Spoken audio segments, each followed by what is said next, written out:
Because I was still a poor college student, I checked out most of the books that the professor recommended from the library. To my surprise, when I looked for a copy of Some Mistakes of Moses in KU's gigantic humanities-focused Watson library, I couldn't find it. The only place it showed up was the Spencer Research Library, a library I'd never heard of and had never been to.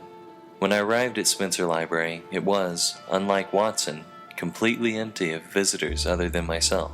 At the end of a long vacant lobby, a woman sat at a desk to receive visitors.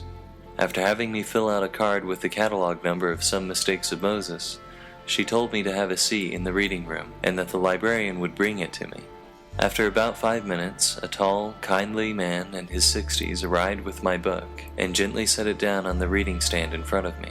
To my surprise, the book looked ancient. As I turned its brittle pages, I realized why I had had to come to the Spencer Research Library to read it. The book had been published in 1898, over 100 years ago. Robert Greene Ingersoll was born in 1833 and died in 1899. He was a talented American orator whose speeches were attended and exuberantly appreciated by literary giants such as Walt Whitman and Mark Twain. His speeches were an influential catalyst for the Golden Age of Freethought, which lasted from 1856 until the early 1900s.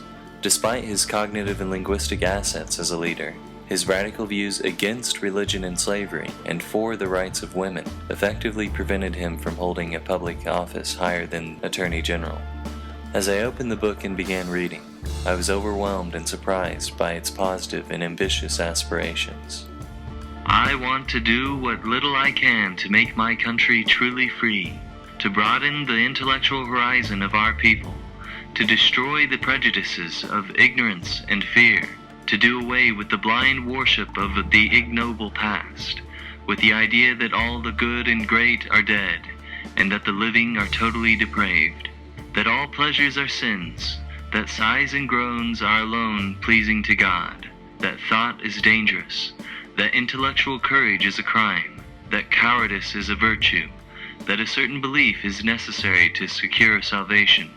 This statement was one of the first of many passionate and inspiring arguments I encountered for the intellectual freedom and goodwill offered by the ideas underpinning agnostic atheism.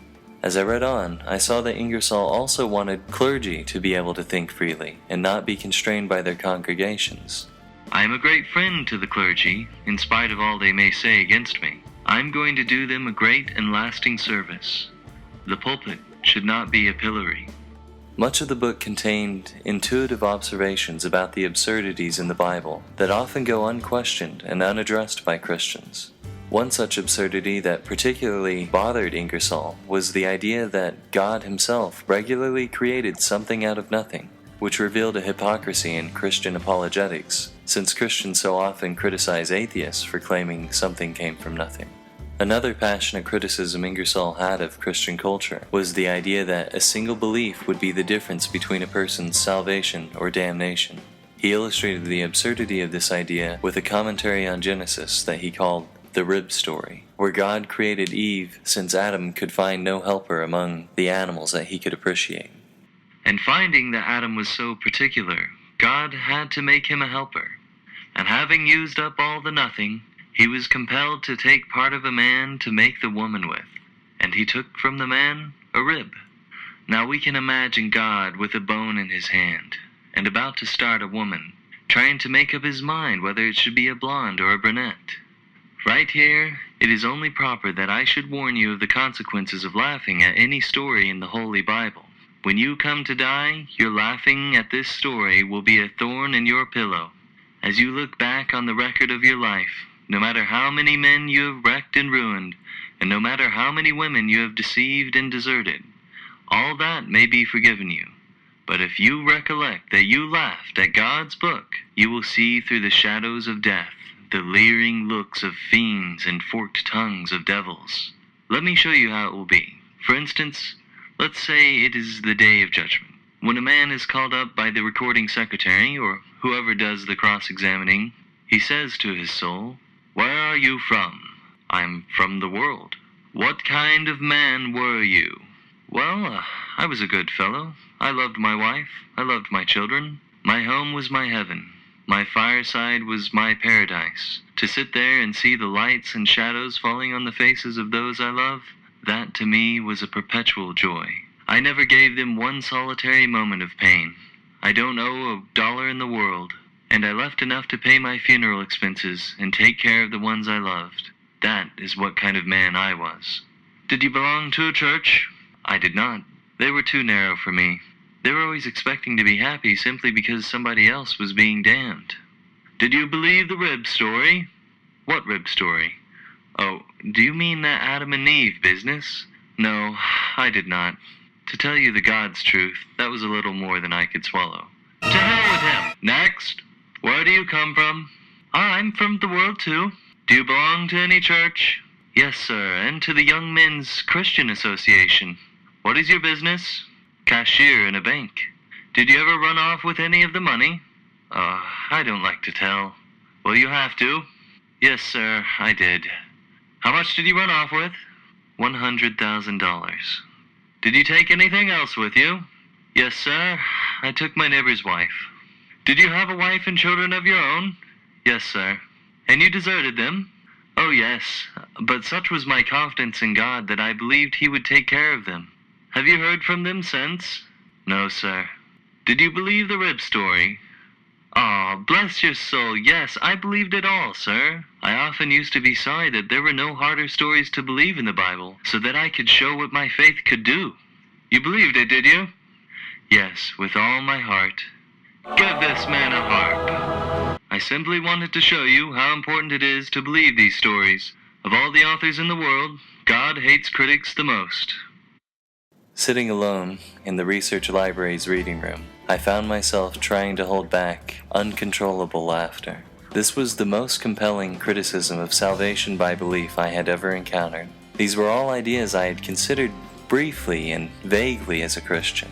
But Ingersoll drove these premises of faith to such an extreme, yet undeniable logical conclusion that I could not deny their absurdity. His argument clearly illustrated how salvation by belief alone was contradictory with the idea that God was a just and reasonable being. This type of argument is called reductio ad absurdum, and it is a commonly employed and powerful type of philosophical argumentation. Its successful employment underpins the powerful arguments in many of the videos of such YouTube comedy giants as Dark Matter 2525 and NonStampCollector. One of the keys to making it philosophically valid is that one must present their opponent's arguments realistically and precisely before showing why they are absurd. Failing to represent an opponent's position accurately and fairly before criticizing it produces a straw man and a subsequent appeal to ridicule. Ingersoll was the first atheist I personally had encountered who employed reductio ad absurdum correctly. On the other hand, I was starting to realize that my own closed-mindedness as a Christian had kept me from fully considering arguments like the one Ingersoll was presenting. Now that I no longer filtered my thoughts and perceptions, I was finding that I could think sharper and faster. My mind was changing, and I was starting to mature and improve my thinking in a practical way that I hadn't even realized I was missing out on before losing my faith. As I handed Some Mistakes of Moses back to the librarian, he said, "That is a very important book. Too many people have forgotten about it." My next book was Who Wrote the New Testament by Burton Mack, which I was able to find by myself at Watson Library. One thing that surprised me while searching for the book was just how many academic books there were analyzing the Bible and criticizing the traditional Christian perspective of it. Mack's most compelling insight for me was that today's Orthodox Christianity was just one of the many Jesus movements that existed in early Christianity. The only reason Christians believe what they do today was because the other Jesus movements had been suppressed by the now Orthodox Christianity as heretics. One can imagine a similar occurrence in a hypothetical future America where Mormonism has become the Orthodox version of Christianity and Baptists and Pentecostals are referred to as the heretics of the past. The next book on my list was by someone considered a modern Christian heretic, the Anglican bishop John Shelby Spong of the Diocese of Newark.